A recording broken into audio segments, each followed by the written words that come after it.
Boa tarde, salve a todos.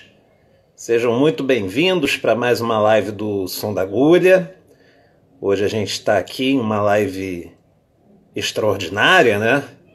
Em razão dessa semana da partida para a eternidade do nosso grande multitalento, ou senhor talento, como deu nome ao disco dele de 64 no elenco, Sérgio Ricardo.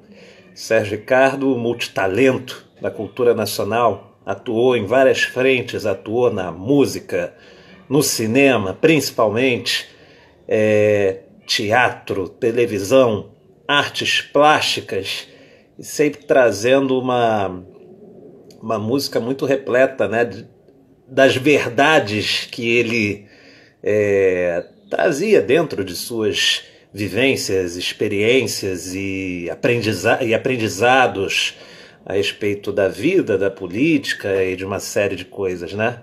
Então, o Sérgio Ricardo é uma figura que precisa muito ser valorizada. O único disco dele que eu tenho é esse aqui, da coleção da Abril. Tá dando um pouco de luz, mas distanciar aqui para mostrar. E esse disco ele traz muitas informações assim bem interessantes a respeito da carreira dele e principalmente das atuações dele na frente da música e do cinema, né? Então, hoje eu chamei aqui o meu amigo Manuel Filho, como ele gosta de se intitular, e eu concordo, pesquisador musical independente. O Manuel ele é um craque nessa arte da pesquisa, ele tem um canal no YouTube onde ele divulga muitas descobertas interessantes, ele tem um programa lá também onde ele traz algumas curiosidades a respeito de discos importantes da música brasileira, sempre está disponibilizando vídeos a respeito de vídeos com imagens de arquivo, né, da música brasileira, foram exibidas na televisão, então ele faz um trabalho de resgate assim realmente fantástico. Tunico eu recebi ele na estreia do Som da Agulha, acabou sendo o único programa até agora, que foi justamente na véspera do início da quarentena, lá no Celina, no Lapa 55 Rádio, mas voltaremos assim que a situação permitir. Eu pretendia chamar o Tunico em uma outra oportunidade para a gente conversar, e assunto não falta, mas eu trouxe ele hoje aqui nessa edição extraordinária até para ele poder brindar a todos nós com todo esse conhecimento a respeito de Sérgio Ricardo. Então, sem qualquer enrolação, já vou chamá-lo, ele que já mandou o convite, e vamos nessa. Bem-vindo, Manuel!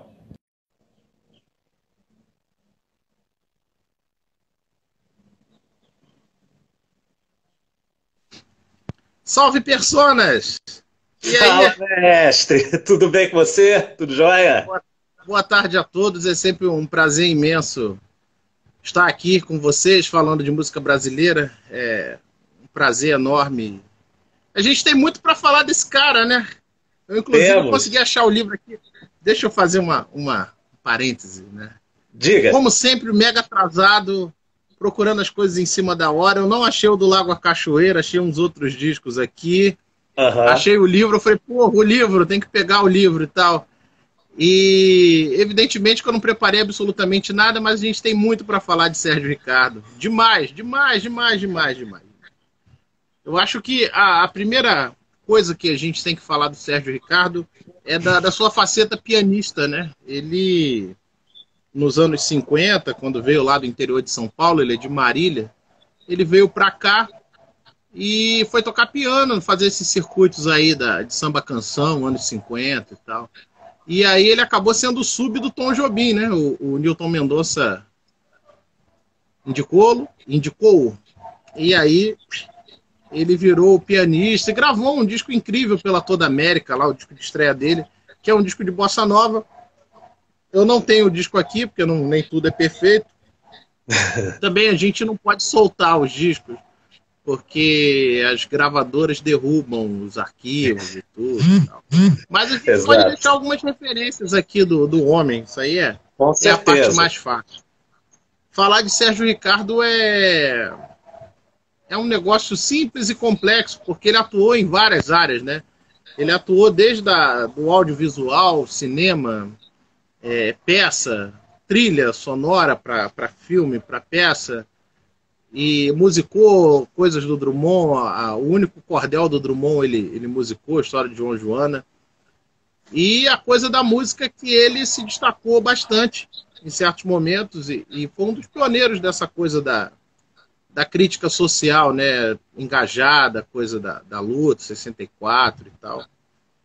Ele fez a trilha de um dos filmes mais emblemáticos aí do Glauber Rocha, Deus e o Diabo da Terra do Sol. Eu não sei se ele está no Spotify, deixa eu ver aqui. Pelo que eu já sondei, Manuel, não está não. O que tem lá no Spotify é o da Philips, né, a grande música. O da Odeon, Um Senhor Talento está, a Arrebentação está, Lago a Cachoeira eu acho que não, o RCA também não. A Philips, agora que eu vi aqui que a Universal colocou a grande música de Sérgio Ricardo, colocou os discos do Odeon aqui também. Colocou, não sei há quanto tempo estão, mas estão lá, estão lá. E tem algumas faixas da... Né? Eu não sei se entrou essa semana, eu sinceramente eu não acompanhei. No dia que ele faleceu, eu fui fazer uma pesquisa no Spotify, já tinha lá, talvez já tenha entrado antes. Esse disco, a grande música do Sérgio Ricardo, é super bacana, essa capa do Ziraldo. E esse disco é muito bom, né? O que tem Beto Bom de Bola, a música emblemática do Banquinho, né? Todos os jornais colocaram isso. O cara que quebrou o violão no Festival da Record. Pois é. Ai, meu Deus do céu. Fica uma coisa meio louco. Não, e totalmente reducionista, né? Porque o Sérgio Ricardo ali já tinha uma quer dizer, não digo ali no auge do fato, mas eu digo depois, porque ele já tinha uma carreira de altos serviços prestados para a nossa cultura, mas sempre ficam reduzindo aquele episódio da violada, como se fosse uma coisa, né, determinante que resume a carreira, e muito pelo contrário, vai muito além disso. Antes do festival ele já tinha Zelão, tinha Folha de Papel, já tinha Pernas, já tinha Buquê de Isabel. 4 sucessos, sabe? Já estava fazendo filme, já tinha feito o lance do Diabo, na Terra do Sol, Terra do Sol. Tinha Esse Mundo é Meu, pela forma, essa gravadora totalmente hype aí. O Renato Vieira prometeu um livro sobre a gravadora, inclusive. Tomara que o livro saia. A gente está esperando isso, porque vão ter informações interessantes aí, né? 2 discos saíram 2 discos do Sérgio Ricardo saíram pelo selo Forma, né? Exato. As 2 trilhas de filme. Eu não tenho aqui físico. Esses discos são difíceis pra caramba. O Deus e o Diabo eu já vi uma vez só. O Esse Mundo é Meu eu nunca vi na minha vida, pessoalmente. Mas o Deus e o Diabo eu já vi. Engraçado que o Esse Mundo é Meu eu já vi, mas eu não tive dinheiro para comprar, né? Pois é. Engraçado. Uma outra coisa engraçada aqui, que a música mais ouvida do Sérgio Ricardo no Spotify é o Beto Bom de Bola. O hype, né? Mais uma vez o hype. Homem não chora. Pois é. Bom, eu separei aqui, eu li. Esse é o livro dele. É um livro super interessante que ele lançou, acho que em 91. 92. Quem quebrou meu... Você é um cara melhor do que eu. Você comprou esse livro hoje também, não? Não, esse livro eu só vi uma vez em feira faz muito tempo. Eu não sei se esse livro chega a ser raro. Talvez ele apareça muito mais em feira, essas feiras de livro na rua, né, que tem no Largo da Carioca, às vezes aqui no Largo do Machado, do que em sebos. Em sebo eu nunca vi. Mas é um livro que eu sei que é uma referência. Disseram que é um livro muito bem escrito por ele, né? O Fábio tá falando aqui que como idoso ele já teve várias vezes os Forma na mão. Fábio, você não conta. O Fábio não é idoso, ele mesmo diz que ele é raro, tá entendendo? Então o Fábio é mestre esse daí. Os nossos colegas de fora já levaram, certamente. Infelizmente. Isso aí é verdade. Principalmente porque capa dura é bom de guardar na estante, né? Aí é divertido. Eu acho que não deu para ouvir. Esse Mundo é Meu tem arranjos do Gaia, inclusive. Ah, tem, né? É, não sabia, não. Bacana. Eu ia comentar com você o seguinte, antes de você ler, porque eu acho que você marcou algumas coisas para ler, eu queria que você comentasse uma afirmação do Ziraldo, que ele fala aqui na abertura do fascículo da Abril. Ziraldo foi grande amigo e parceiro, né, do Sérgio, tanto nas capas como também Flix, que virou álbum gravado por MPB4 Quarteto e Sim em 80. E o Ziraldo ele escreveu um negócio aqui que eu achei interessante, queria que você comentasse, que é o seguinte: Sérgio não estourou em termos de massa, certamente jamais irá estourar. Não que sua música seja elaborada demais, sofisticada ou impenetrável. O mistério é outro.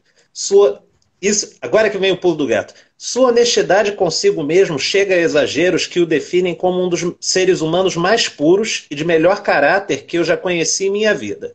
Seu pavor à mentira, à mistificação, ao engano e à hipocrisia criaram em sua volta uma certa impenetrabilidade que é a sua forma de se defender do mundo. Eu queria que você comentasse isso em relação à música dele, a música de Sérgio Ricardo. O Sérgio Ricardo ele pagou um preço de ser extremamente engajado numa época que o pessoal estava começando a desbundar, né? Porque por conta do AI-5 e da radicalização do processo, tudo, ele ficou como se fosse... As gravadoras ficaram meio assim, pô, calma aí, não vamos gravar muito esse cara não, senão a gente vai pisar nos carros dos homens e eles vão perturbar a gente. Mas é um cara de uma... Ele era um visionário, né? O lance do disco do Bolso tá aí para provar isso.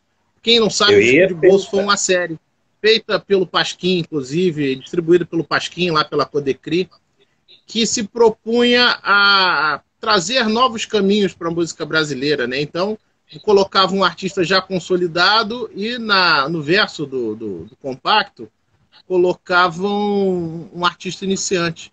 Então, os artistas iniciantes só teve 2 números. Eu, inclusive, achei aqui na hemeroteca os outros que iriam sair, né? Ah, conte! Tinha uma coisa, se não me engano, era do Piri. Tinha uma coisa dessa. Depois eu vou procurar aqui e adiciono aí nas informações. Mas saiu apenas o do Fagner com Caetano. Primeiro do Tom com o João Bosco e o do Fagner com o Caetano Veloso. O do Fagner com o Caetano Veloso está ali dentro da caixa. Eu não sei se eu pego ali para tocar. Eu não sei se dá para a gente tocar isso. Acho que dá para tocar. Não, o Agnus 6 tem aqui no Spotify, então não dá para tocar. Não dá para tocar nada. Agora eu lembrei. Não vamos arriscar. Mas Águas de Março do compacto é uma versão totalmente diferente da do disco do Matita Pereira, que está até aqui embaixo. Eu estava ouvindo o disco esses dias aqui.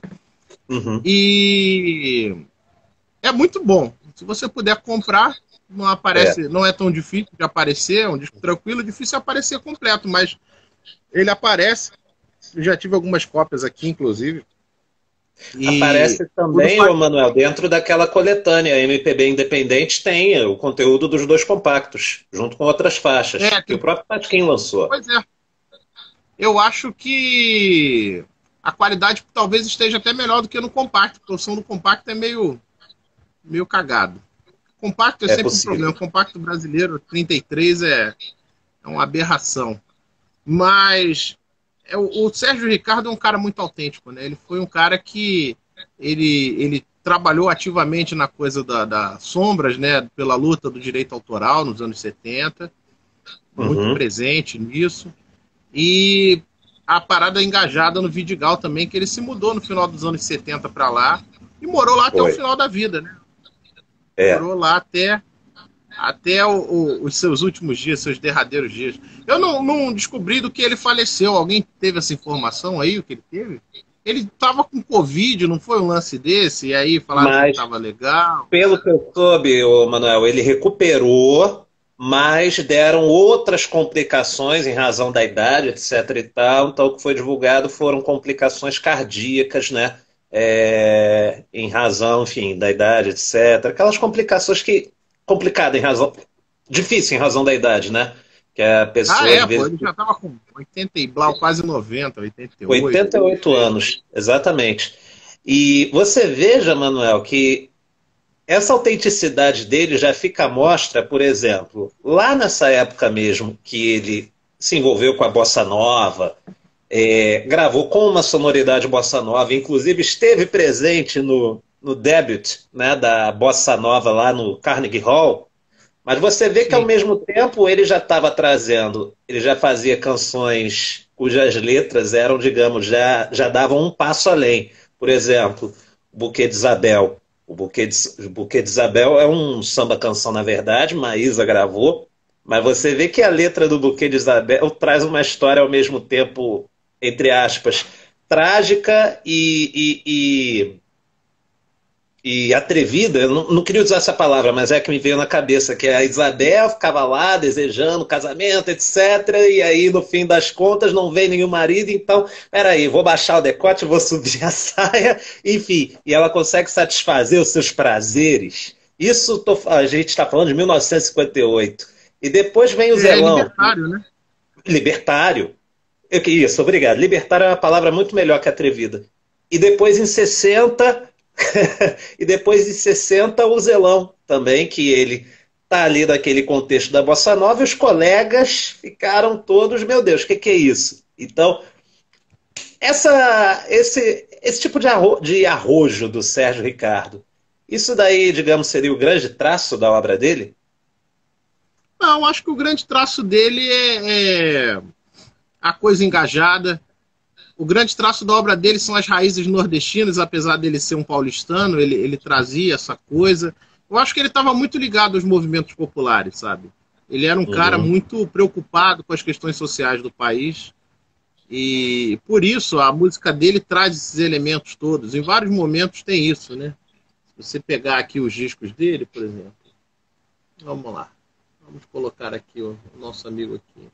Fazer uma ponte, porque eu não estou com os discos aqui em mãos. Sem problemas. E aí é um problema.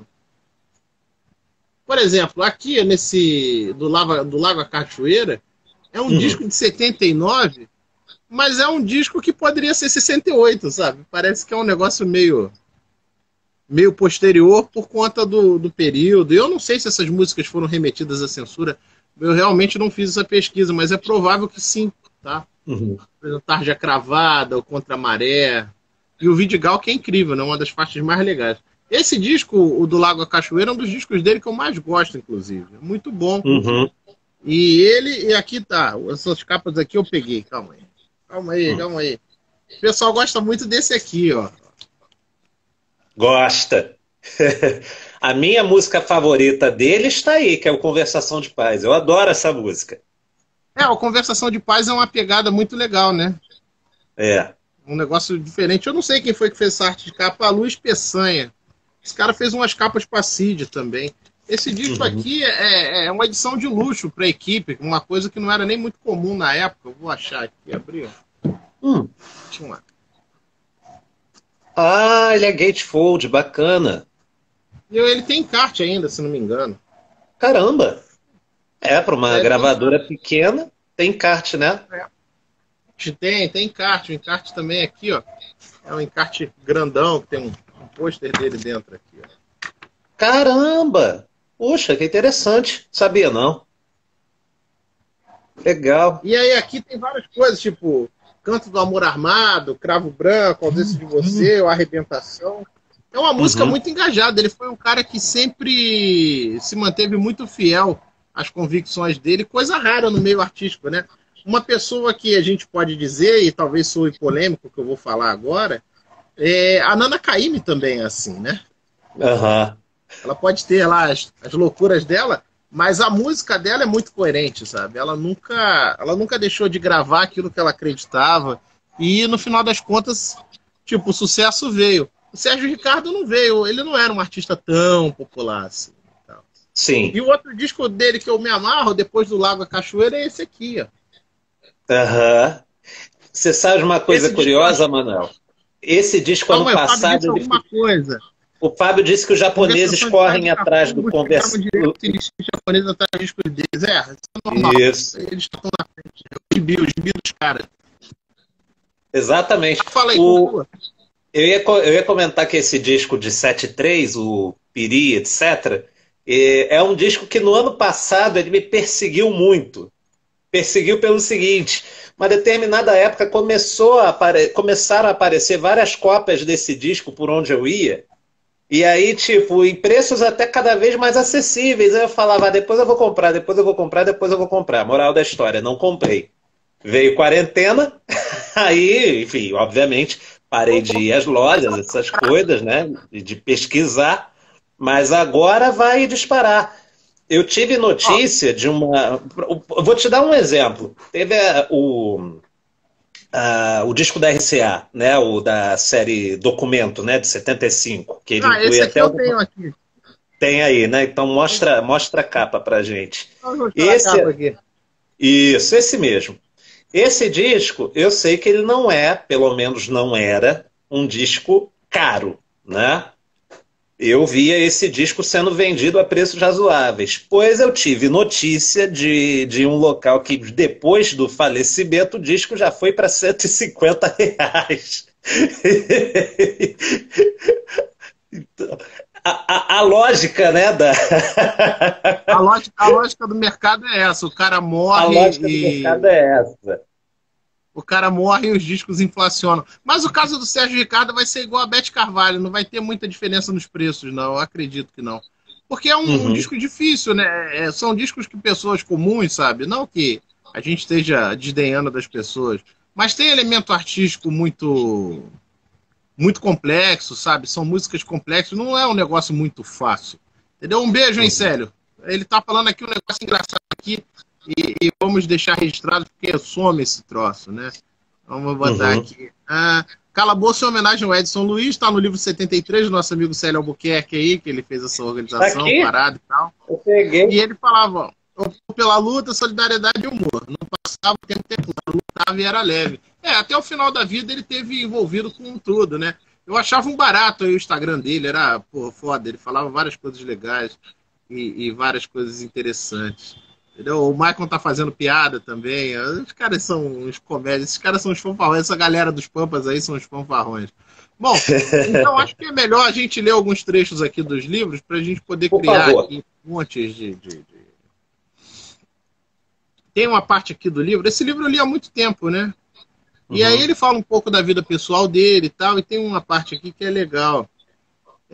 Abre aspas, se nosso país, como tantos outros, fosse pobre culturalmente, já não existiria há muito tempo. Sim, porque sem cultura um povo não existe, posto que só ela pode caracterizá-lo. Já estaríamos falando outra língua, dançando outra dança, comendo outra comida, compondo outras músicas, representando outro teatro, etc, etc. Olhemos bem o nosso Brasil. Já não está acontecendo isso? Quantos colegas da música já não disseram?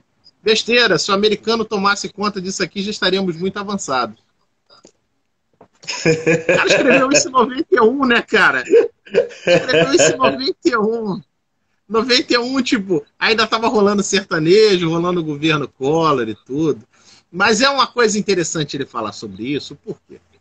Porque a indústria fonográfica, a qual ele tinha que usá-la para fazer os seus discos, e ele gravou muito tempo na Continental, e até na Uhum. Forma, que de alguma forma era uma gravadora também de capital nacional, esses caras estão visando lucro, né? E, evidentemente, quando você tem um disco de uma artista internacional, você só manda a fita de roupa para o Brasil, o cara bota na maquininha, corta, prensa e vende. Uhum. O artista brasileiro não, ele tem que fazer todas as etapas do processo, escolher repertório, ir para o estúdio gravar, ensaiar, depois tem um ponto de mixagem, distribuição e tudo mais. Então, é exatamente isso. O Brasil, infelizmente, hoje, 2020, é um país que perdeu a sua identidade, né? Perdeu a questão de acreditar que a gente tem uma cultura forte, que os japoneses, como o Fábio está aí, pode dizer para a gente, melhor do que ninguém, vem para cá para poder pesquisar a nossa música, é uma fusão de elementos, e elementos bem-sucedidos, então tem coisa da África, tem coisa da Europa, tem coisa norte-americana, tá tudo misturado, entendeu? Elementos da própria cultura latino-americana também, aquelas coisas todas do final dos anos 60, 70, sabe? Pablo Milanês, Vitor Jara, Uhum. aqueles caras todos ali, né? Violeta Parra, Mercedes Silvio, Sosa, Silvio Silvio Rodrigues. Rodrigues, pois é. E tá aí essas coisas. Tem um uruguaio também que é famoso, Rubem Rada, que é bom pra caramba. Esses caras todos, eles fazem a fusão. Então, o que a gente vê hoje? A gente vê um governo que não está preocupado e marginaliza a arte brasileira, marginaliza os movimentos artísticos e tudo. E uma coisa é você gostar de um artista e se identificar e tudo. Eu gosto muito dos discos de Sérgio Ricardo, ouço de vez em quando. Eu não tenho como ouvir, ó, se vocês olharem aí atrás, o backlog tá vazio pra caramba. Tem coisa pra caramba ainda pra ouvir e pra limpar.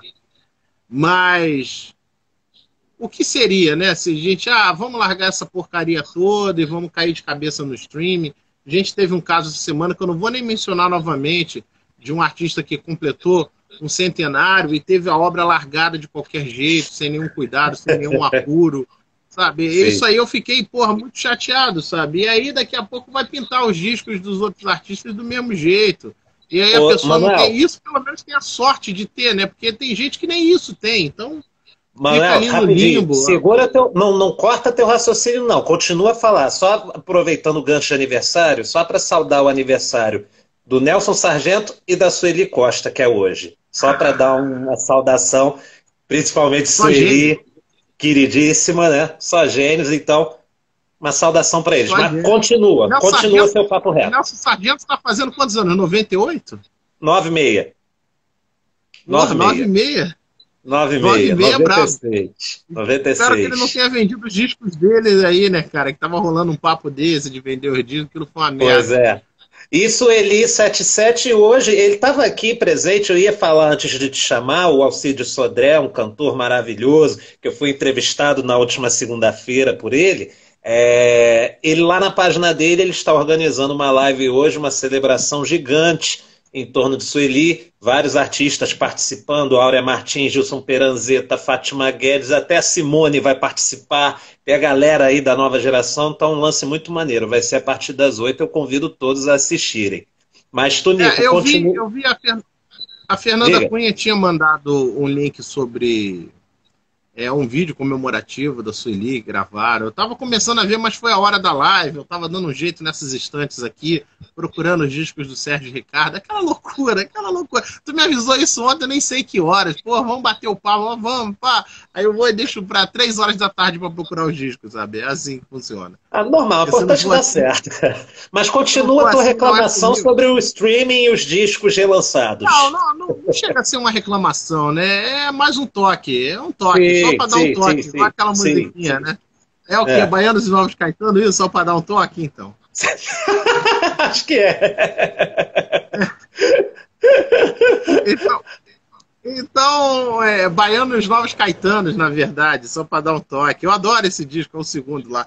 Mas não vamos mudar o foco. Então você tem um governo que criminaliza as manifestações artísticas, sabe? Que quer transferir a Cinemateca simplesmente por capricho e coloca um acervo tipo do Arquivo Nacional a perigo, do Museu Histórico Nacional a perigo, da Casa de Rui Barbosa a perigo, essas coisas todas.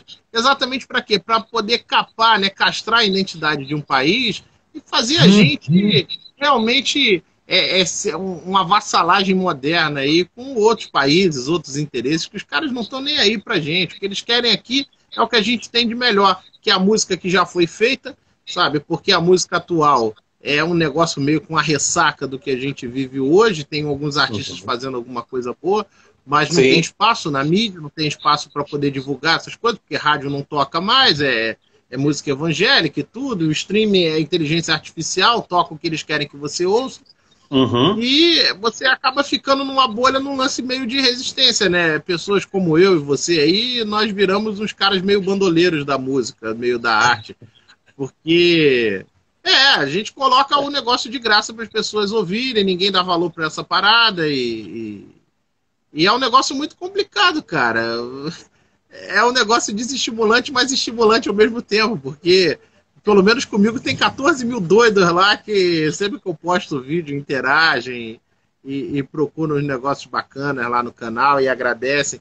E o retorno dessas pessoas é a parte mais interessante, sabe? Então, tipo, se esses 14 mil passarem para mais uma pessoa, poxa, olha, pintou esse disco aqui, essa coisa do João Donato e tal, papapá, já serão 28 mil. Se essas outras 14, e assim vai, né? Vai fazendo uma corrente. Eu falo com o pessoal lá do trabalho, tem um amigo que não ouvia música e hoje em dia tá curtindo e fazendo o que a coisa tem que ser feita. E o Sérgio Ricardo era um cara que sempre lutou por isso a vida inteira, né? Sim. Sempre lutou por isso. Apesar de estar nele lá, não tem espaço, mas tem umas coisas interessantes. Eu coloquei uns vídeos do Sérgio Ricardo lá no canal e acredito que vou colocar até mais, né? As pessoas falam, o cara morreu, então não sei o quê. Não, o negócio já estava no canal. Alguém foi lá e derrubou o canal, e aí nós tivemos que tirar o conteúdo, e depois tem que colocar o conteúdo de volta no lugar. Sim. Assim, essa vida, a vida é essa o tempo inteiro, sabe? Pô, bota conteúdo, tira conteúdo, bota conteúdo, tira conteúdo, e assim vai. Tem uma coisa, Manuel, que antes até de comentar um trecho, tem uma entrevista fantástica do Sérgio que está na internet, no site Medium, se não me engano. Depois eu posso passar o link através dos stories. É uma entrevista grande, que foi feita em 2008, ela só foi publicada por volta de 2011, 2012, e ali traz um perfil muito fantástico do Sérgio. Eu quero comentar daqui a pouco a respeito dessa entrevista, que eu separei um trecho onde ele mais ou menos autodefine o que seria a música dele. Separou um traço? Separei o traço. Separei um trecho. Mas uma coisa que eu lembrei logo de você é que ele comenta justamente nessa coisa do envolvimento da Bossa Nova, quando ele vem de São Paulo para o Rio de Janeiro, começa a trabalhar em casas noturnas, substitui o Tom, como você falou muito bem, que ele tinha um grande ídolo, que era Johnny Alf. Mais um que se rende. O grande ídolo dele era o Anísio Silva, cara, porque a música tá meio parecida ali e tal. Mas... Ele tinha referências do que ele gostava de ouvir lá em Marília, e depois ele foi para Santos, ele trabalhou como radialista lá, né? E passou dentro ali da coisa da linha de produção da rádio, ele atuou em todas as frentes. Ele atuou como produtor, como sonoplasta, como locutor mesmo. E ele comentou Será que ele vendia disco também? É possível, é possível. É possível. Porque povo de rádio nessa época fazia tudo, né? Enfim. Mas ele gostava muito. Chacria que o diga, pois é. Luiz Gonzaga e Orlando Silva eram os cantores que ele mais gostava de ouvir. O Luiz Gonzaga a gente percebe muito exatamente dentro daquela linha que o Sérgio Ricardo ia atuar várias vezes. Principalmente depois, quando ele faz a trilha do Deus e o Diabo na Terra do Sol, sem ter tido a vivência de ir lá no Nordeste, né? Que ele, no primeiro, o Glauber traz uma fita com registro, né? Das músicas, dos cantadores e tal. Em cima daquilo é que eles compuseram a trilha. Mas já na Noite do Espantalho, não. A Noite do Espantalho, ele já foi lá pessoalmente fazer uma pesquisa e ele compõe um misto disso, né? Do que ele imaginou que seria lá no Deus e o Diabo, com o que ele viu lá nas experiências pelo Nordeste, para a Noite do Espantalho. Mas o que eu ia perguntar a você é exatamente isso. O lance do Johnny Alf, você tá sabendo disso agora, é uma novidade para você também, né? Ele fala isso no livro dele aqui, né? Quem quebrou meu violão? Então, porque o Johnny Alf, nos anos 50, cortou a cabeça de todo mundo. Para, Manuel! Olha só, responde, Manuel! E conta, então, o que você vê em relação a um ponto de contato, você que é um grande estudioso também da obra do Johnny Alf, onde que você pode encontrar uma interseção em relação à música de Sérgio Ricardo? Porra, o Piano Absurdo, aquele disco dele aqui, o primeiro no Odeon, né? Que é o Bossa Romântica, né? Não gosto mais de mim, a Bossa Romântica. Porra, isso aqui é Johnny Alf total, bicho. Uhum. Johnny Alf total. O Johnny Alf influenciou todo mundo sem exceção, entendeu? Roberto Carlos, Luiz Essa, Sérgio Ricardo, Manuel Filho, entendeu? Esses caras todos foram influenciados pelo Negão, entendeu? Numa maior ou menor intensidade, numa maior ou menor profundidade, porque fazia uma música diferente, né? Tinha esse movimento do Dick Farney com o Lúcio Alves no início da década de 50, do século passado, e o Johnny Alf conseguiu trazer isso de uma forma muito, muito sucinta. Ele conseguiu abrasileirar as evoluções que a música norte-americana fez, né, com a coisa do Bing Crosby, aquela coisa toda das big bands, a coisa mais suave, mais sutil, que aqui era aquele negócio mesmo argentino, sabe? Pô, a faca no peito, estricnina, aquelas coisas bem pesadas. Rasga coração. Pô, calma aí. Calma aí, porra. A música é jovem. A gente vai ficar ouvindo essas coisas aí, pô, velhas demais, meio barra pesada. Vamos começar a inovar isso. Então, o Johnny Alf tinha a vivência de boate, né? A vivência do negócio menor, do negócio... um universo micro, assim, o universo da boate. E o Radamés era o cara que tinha coisa macro, que já trabalhava no rádio, já era um arranjador de renome e tal. E tem um disco da Mary Gonçalves, com as primeiras composições do Johnny Alf. Eu nunca ouvi esse disco, eu nunca achei esse disco. 50 e pouco? 53, talvez? É 53, 52 ou 53. 53 tem um compacto dele também, que tem falsete e tal. Esse falseta. Compacto não, falseta, 78. Não é falseta ou é falsete? É falseta, né? Não sei, acho que é falsete ou falseta, deixa eu ver aqui. Acho que é o que eu me recordo no livro do Rui Castro, no Chega de Saudade, eu acho que fala em falseta. Bom, enfim, vou confirmar aqui. Mas é falseta mesmo. Falseta, isso mesmo, tá certo. Então a memória não me traiu. Você falou do próprio Radamés, o Sérgio ele trabalhou com o Radamés no História de João Joana, o Radamés participa ali, eu acho que é ele que faz a concepção da primeira, né, de 85.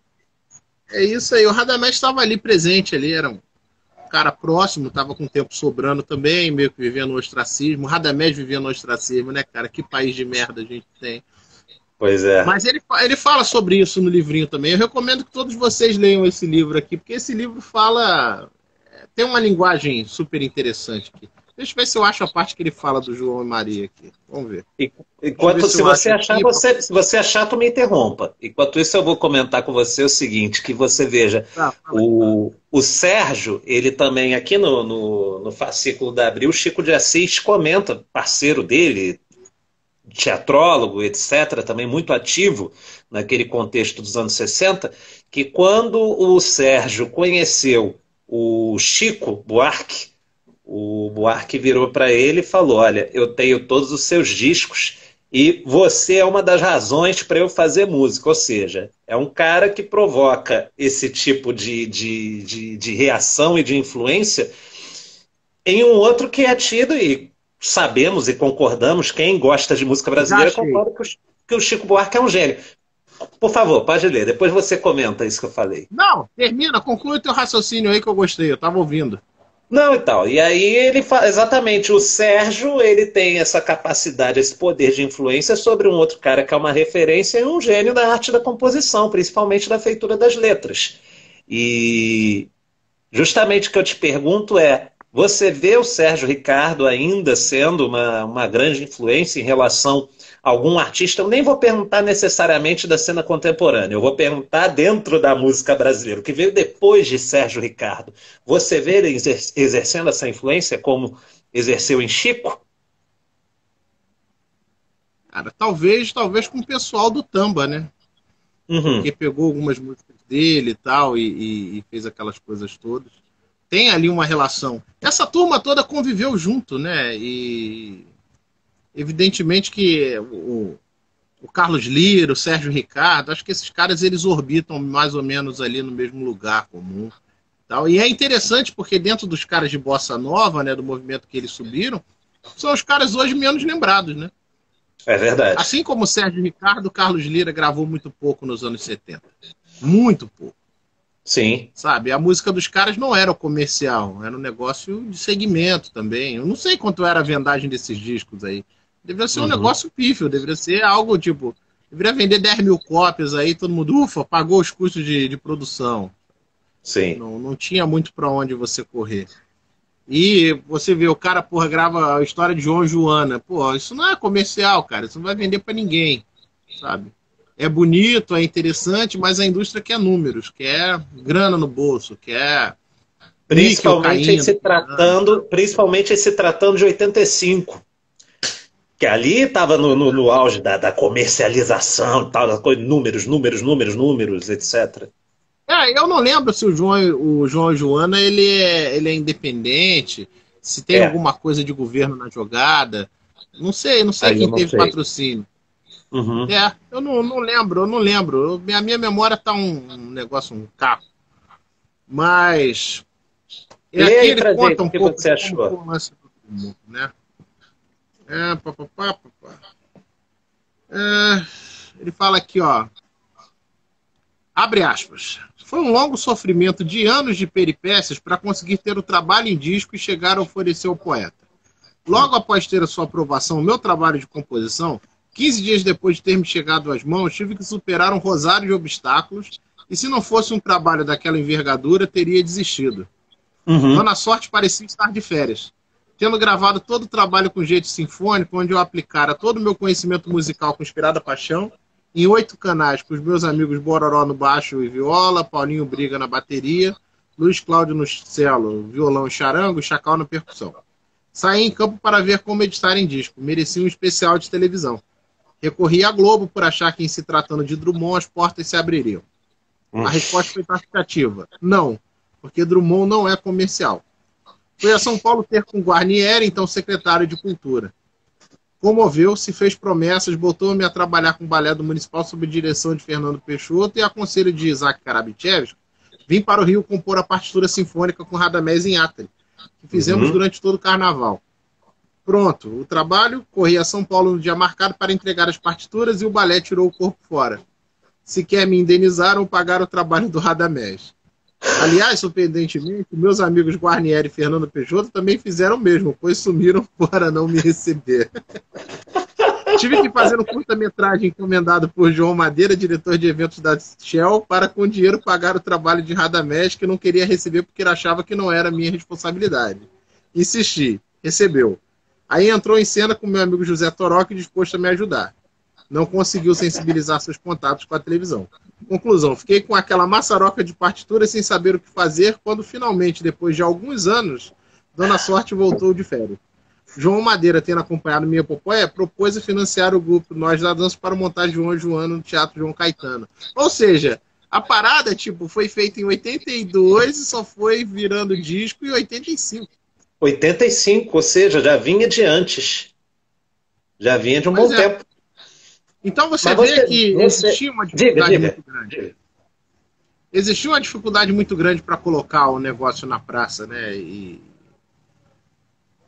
ninguém queria nada não comercial. Poderia fazer disco de dupla sertanejo, bandinha de rock, faturar milhões e arrebanhar aqueles públicos monstruosos. É igual o Paulinho da Viola que você me mandou na fila da Madonna aí, né? Que...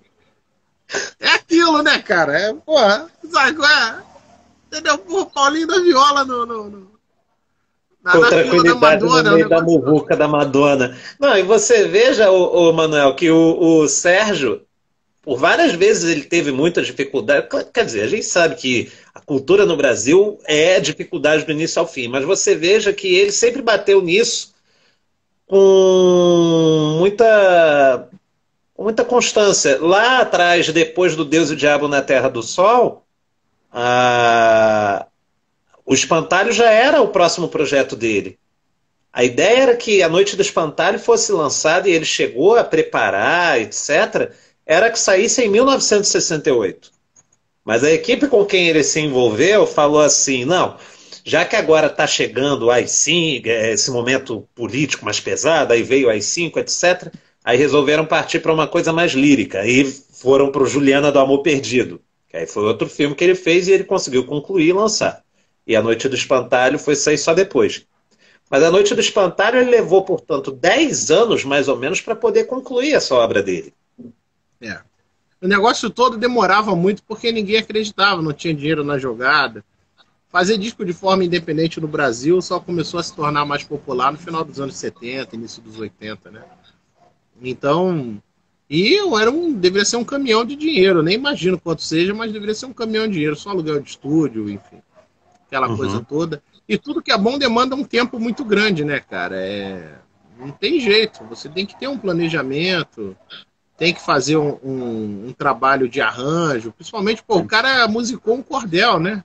A Noite do Espantalho tem o Alceu Valença e tudo. Geraldinho bacana também. Pois é o Bacurau dos anos 70, né? E justamente a música é o Bichos da Noite que foi parar no Bacurau também, numa cena importante. Você acredita que eu não vi Bacurau ainda, cara? Eu tô sempre atrasado com tudo. Somos dois, ainda não vi também. Somos exceções, como sempre, Manuel. Mas eu ainda não vi. Nosso amigo Sério tá falando, ó, Cinema na Música de Sérgio Ricardo foi no Canal Brasil, está no YouTube completo. Ele tava vendendo esses DVDs aí. Inclusive eu bobiei pra ter comprado essas caixas, eu deveria ter comprado. Eu sou, tipo assim, eu confesso que de cinema e coisa de TV e tal, eu sou um cego completo, eu não tenho essa cultura. Eu gostaria de ter essa cultura, mas já tem um pouco tempo para poder ler um monte de catatal aqui, tem um monte de coisa para fazer, para ler. Mas eu pretendo aí um dia me aprofundar. Mas fogo, eu começo a assistir o negócio e começa já a me dar um pouco de tédio, sabe? Eu não consigo ficar muito tempo parado vendo os negócios. Eu não sei se isso acontece contigo também. É muita coisa para dar conta, é difícil. Pois tem... 24 horas nunca são suficientes. Eu tenho aqui desenvolvido os trabalhos de digitalização, inclusive, e eu tô aqui atrasado, cara, com um monte de coisa, e aí eu consigo, tipo, vou botar um som aqui, coloco uma música rolando, e aí deixo as coisas no videocassete rolando também. Sim. E aí vou tratar de algum outro assunto. Então acaba sendo assim. Imagina pro Sérgio Ricardo, que era um cara que era multitarefa, né? O cara pintava, escrevia argumento de filme, composição, entendeu? E é engraçado que, tipo, ele ficou famoso por ter quebrado o violão, mas ele, como pianista, era muito mais bacana, né? Ele tocava... Tinha umas convenções harmônicas bacanas, assim. Exatamente. Era um puta compositor. A gente tem 10, 11 minutos. Por favor, pode falar. Depois eu vou fazer uma pergunta. Pode falar. Fala aí, pô. Pode falar. Não, eu só ia, na verdade, pedir, como a gente está com 10 minutos ainda, mas para você comentar justamente o Sérgio intérprete dele mesmo, que na maioria das vezes ele gravou, vamos botar aí 90% do repertório dele nos discos, ele interpreta as próprias composições. Mas eu queria que você comentasse a respeito do Sérgio intérprete e do Sérgio compositor em relação aos outros intérpretes. O que você tem a destacar? Cara, ele é igual o Taiguara, né? As músicas dele fazem muito mais sentido na voz dele do que em outros artistas. Sabe? Eu não lembro de nenhuma composição expressiva do Sérgio Ricardo na voz de outras pessoas. Pode ser uma falha minha, mas realmente não lembro, sabe? Tem a coisa da Maísa com o Buquê de Isabel e só, mas isso lá atrás. As pessoas precisam redescobrir Sérgio Ricardo, cara. As pessoas precisam escutar, porque vira um negócio meio militante, sabe? É igual o Taiguara, vira uma hora, não, para ouvir Sérgio Ricardo tem que ser de esquerda, para ouvir Taiguara tem que ser de esquerda. Cara, isso é ridículo, você já cria um bloqueio. O Vandré é a mesma coisa. Eu tava ouvindo, cara, Nas Terras do Bem Virá. Eu nunca tinha ouvido o disco, ouvi essa semana e tal. É um disco bacana, cara. É um disco meio dolorido, assim. É um negócio meio angustiante, mas é a verdade. Talvez há 10 anos atrás, quando eu ouvi a primeira vez e achei uma merda, eu não estivesse preparado para escutar o negócio. Então, o disco do Sérgio Ricardo hoje, que é esse daqui, o 73, né? Ele é um disco muito mais denso. Ele é um disco muito mais denso do que os outros. E é um disco hoje que, ele para mim, apesar dele ser o mais difícil, ele é o mais palatável. É engraçado isso, né? Creio que por causa do lance do ouvido. Você já treinou o seu ouvido. Eu estava falando isso essa semana na live com a Alice Passos. Justamente o lance do Taiguara. Que até uns 3 anos atrás, vamos supor, Taiguara eu passava totalmente batido. Eu tive que desenvolver o meu ouvido, a coisa da experiência, de ouvir, conhecer mais uma série de coisas para tipo, opa, agora eu consigo escutar e compreender o Taiguara e de achar aquilo bonito, etc. O Sérgio Ricardo, eu acho que esse grupo de artistas, Taiguara, Sérgio Ricardo, Vandré, independente dessas questões políticas, eu estou falando da questão musical mesmo, é um tipo de música, não é nem que seja difícil, mas que eu acho que a pessoa tem que ter desenvolver uma maturidade para conseguir absorver aquele conteúdo musical. Você percebe isso? Sim, sem dúvida. Tu vê o caso do Beto Bom de Bola, né? Que teve o fatídico caso do violão e o caramba e tal. A música é difícil, uma história, uma narrativa, entendeu? Que, tipo, é uma história cantada, tipo Faroeste Caboclo, né? Que o pessoal adora isso, Legião Urbana. É a mesma coisa, cara. É a mesma coisa. E canta de cor. Quem consegue cantar inteiro? Pois é. O Beto Bom de Bola eu não consigo cantar inteiro, mas é a mesma parada. Com o tempo você vai ouvir 3, 4 vezes e vai aprender a cantar. O pessoal da Record não tá aquela coisa que marcou, né? Foi um divisor de águas na carreira do cara, mas de forma negativa. O cara quebrou o violão e todo mundo lembra do cara. Foi o cara que quebrou o violão no festival e tal. Aquela coisa muito maluca. Mas acho que a coisa, como a gente está chegando no final da live, acho que o que eu recomendo é que, como existem os discos no Spotify, que a gente ouça os discos, tá? Começando pelos discos mais fáceis, porque tem os discos mais fáceis. Quais são os discos mais fáceis? É Manuel, segura, desculpa. Você já quer, então, pegando esse gancho, você vai dar todas as recomendações, você pode dar à vontade, mas podemos fazer o gancho para a dica do entrevistado. O que entra lá na página. O teu vídeo aí virou cabul total aí, cara. Tá horrível a tua conexão de internet. Eu vou te falar, porque entrou uma ligação no meio da live. Eu tive que recusar, porque a live eu faço do celular. Aí por isso que tá bom. Mas tá ruim a minha imagem? Tá, você tá parecendo um vídeo de 20 anos atrás digital, assim. Tá um negócio meio... Calma aí, tá parecendo Minecraft. Eu sei, peraí. Vamos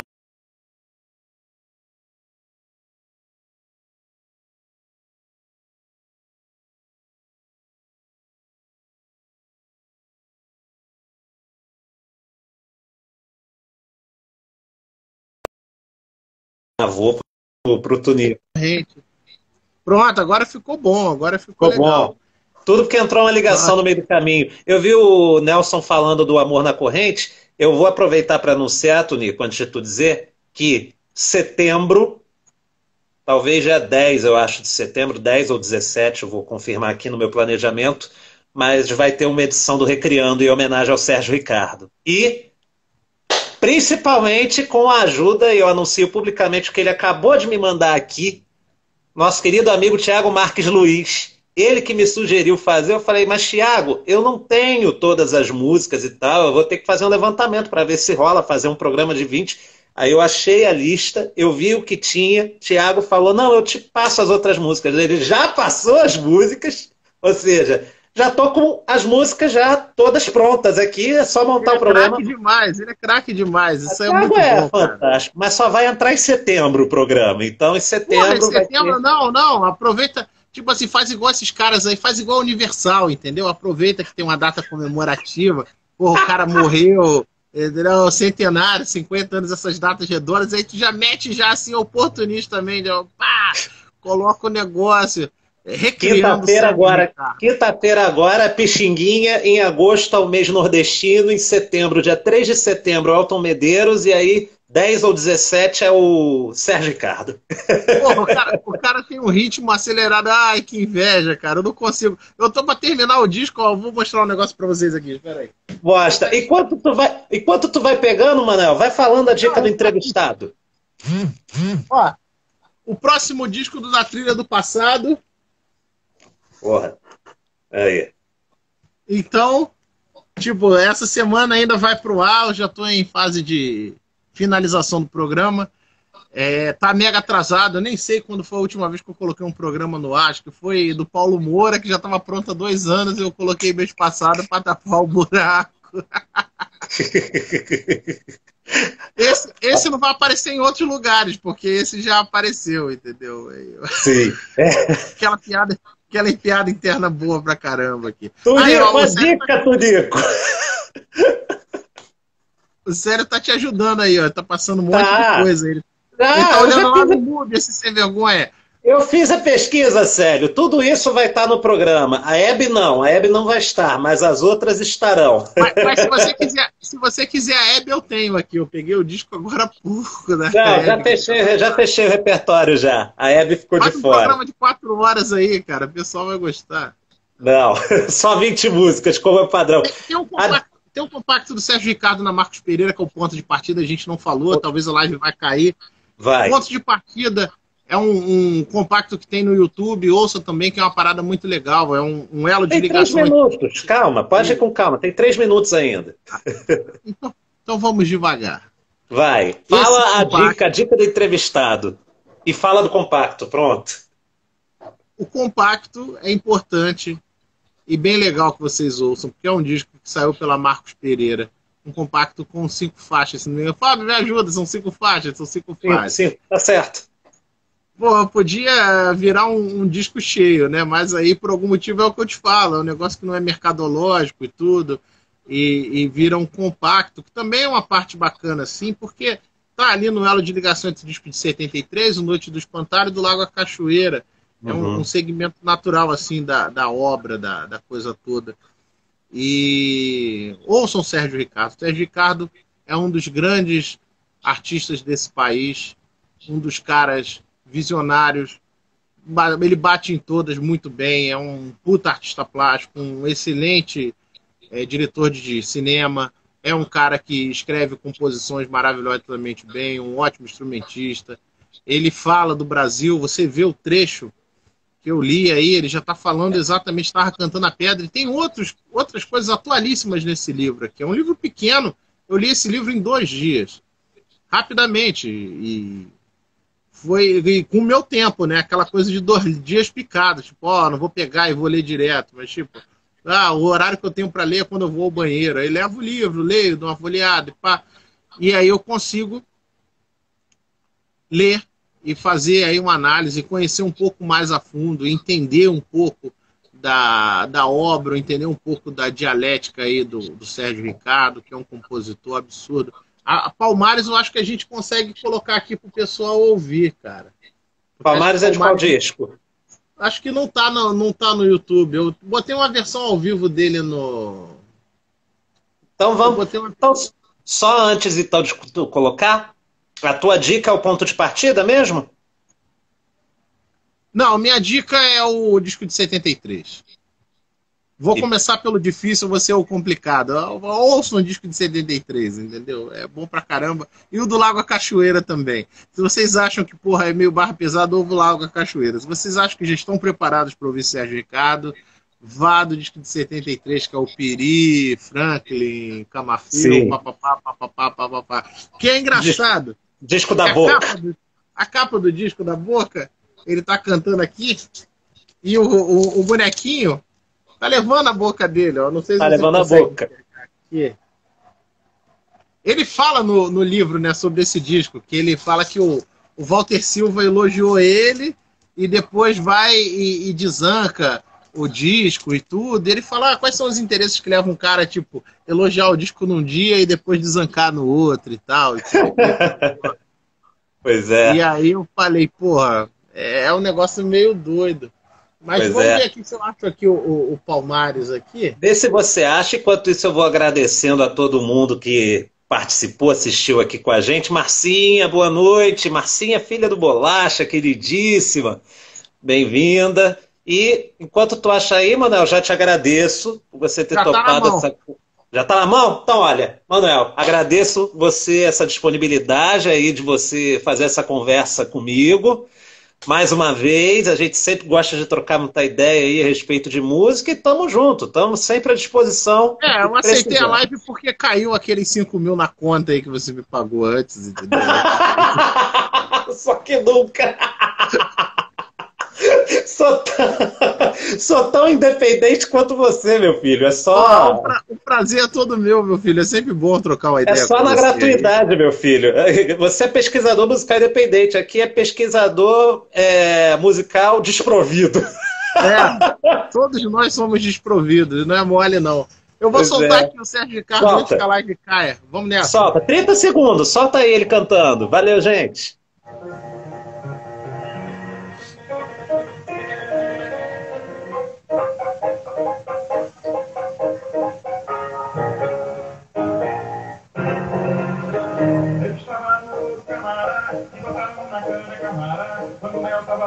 Olha o piano do homem aí, ó.